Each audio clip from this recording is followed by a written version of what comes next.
राजा ने बीरबल को चुप रहने का इनाम दिया। बीरबल ने चुप रहकर ही सारा दरबार हंसा दिया। अकबर बीरबल की कहानियां भारत की सांस्कृतिक धरोहर का अहम हिस्सा हैं। बीरबल की बुद्धिमानी, हाजिर जवाबी और हास्यबोध ने न सिर्फ राजा अकबर को प्रभावित किया बल्कि पीढ़ियों तक लोगों को आनंदित किया। यह कहानी भी बीरबल की एक अनोखी चालाकी और हास्य से भरपूर है, जिसमें उसने बिना एक शब्द बोले पूरी सभा को हंसने पर मजबूर कर दिया। दरबार में उठी चुनौती। बादशाह अकबर का दरबार हमेशा चटपटे मुद्दों और रोचक चर्चाओं से भरा रहता था। बीरबल तो जैसे हर चुनौती के लिए पहले से तैयार रहता था। लेकिन एक दिन दरबार में कुछ ऐसा हुआ जिससे बादशाह को एक विचित्र विचार आया। उस दिन दरबार में किसी बात पर लंबी बहस चल रही थी। हर कोई बोल बोल कर थक गया था। बीरबल ने अपनी चिरपरिचित शैली में एक तीखा लेकिन सत्य वचन कहा, जिससे कुछ दरबारी बुरा मान गए।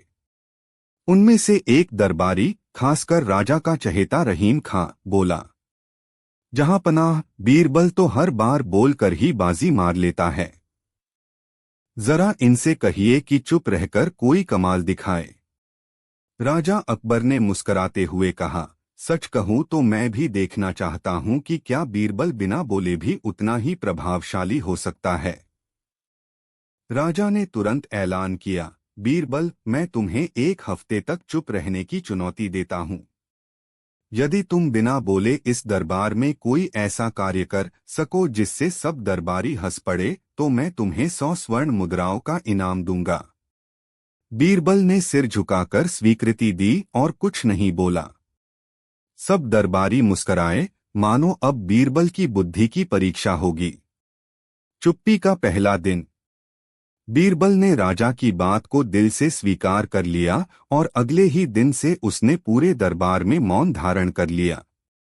जब राजा ने उससे कोई प्रश्न किया तो बीरबल ने बस इशारों से जवाब दिया। दरबारियों ने मजाक उड़ाना शुरू कर दिया। अब तो लगता है बीरबल को बोलने की आदत छूट जाएगी, रहीम खां बोला। लेकिन बीरबल ने किसी की तरफ देखा तक नहीं, सिर्फ मुस्कराया। दूसरे दिन बीरबल ने एक और अनोखा तरीका अपनाया।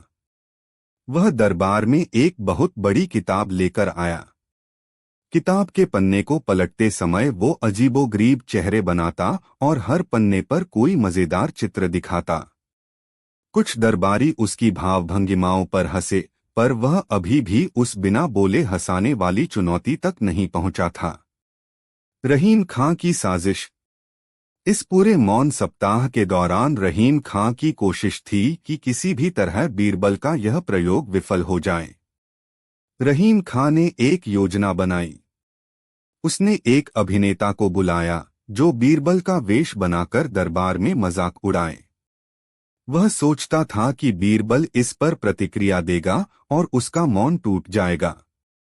दरबार में जब वह नकली बीरबल आया और ऊटपटांग हरकतें करने लगा तो सबको लगा असली बीरबल ने समझदारी खो दी है। लेकिन बीरबल ने बिल्कुल प्रतिक्रिया नहीं दी। वह उठा, राजा के पास गया, अपने कागज पर कुछ लिखा और राजा को दे दिया। राजा ने कागज पढ़ा, जिसमें लिखा था, जिसे देखकर आप भ्रमित हों, वहां बोलना नहीं, बस एक दर्पण रख देना चाहिए। राजा को बात समझ में आ गई और नकली बीरबल को दरबार से बाहर करवा दिया गया। अंतिम दिन और चुप्पी की हंसी। 7वां दिन आया। राजा और दरबारी अब लगभग तय कर चुके थे कि बीरबल हार मान जाएगा। इतने दिन तक चुप रहना और कोई हास्य पैदा न करना, यह तो बीरबल की हार है। लेकिन बीरबल ने उस दिन खास तैयारी कर रखी थी। वह दरबार में आया, पूरी सजावट के साथ, सिर पर अजीबोगरीब टोपी, आंखों पर बड़ा सा चश्मा, एक नकली मूंछ और गले में माला पहने। उसने एक रंग बिरंगे थैले में कुछ सामान रखा था। बीरबल ने दरबार के बीचों बीच जाकर रंग बिरंगे कागजों से कुछ बनाने लगा। वह एक पुतला बना रहा था। उस पुतले का चेहरा रहीम खां जैसा था।